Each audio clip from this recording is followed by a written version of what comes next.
Tem coisas que a gente só consegue dizer, olhando nos olhos.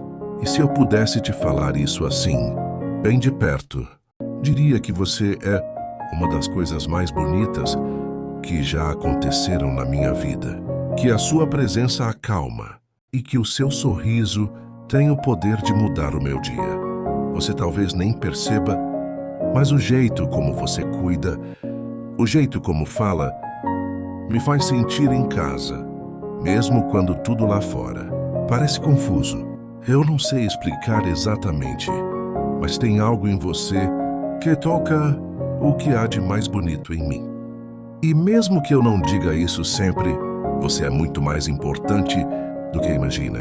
Se eu pudesse, eu só diria: fica, porque meu coração escolheu você, antes mesmo de eu perceber.